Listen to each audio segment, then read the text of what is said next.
2005年，内政部公告做国定古迹家己旧家乐，即嘛是头一摆开放专区，予民众参观，希望透过展览，予民众了解内底世界，嘛知影建筑物保存的价值。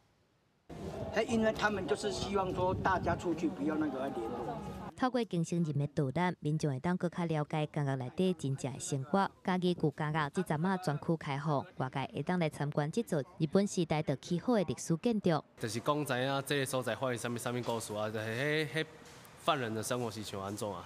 伊是安怎倒安怎生活啊？1922年启用的家己旧家乐是迄当阵的受刑人家己起的。这种宾夕法尼亚形体的四型家乐建筑，目前全世界敢若剩2座，而且家己这间阁是唯一原地保存。古色古香啊！1912到即摆要8档啊！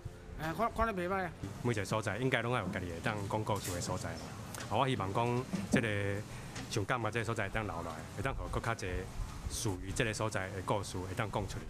除了家乐本部的导览，主办单位嘛邀请剧团举办实际体验活动，让民众亲身感受家乐内底的生活。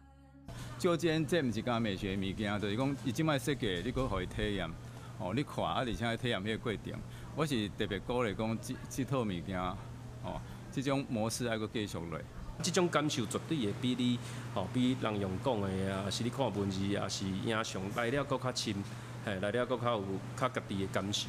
主办单位表示，一间一间的房舍，唔但会当展览艺术，嘛会当当做工作室来使用，打破民众对家乐干那咧关人的印象。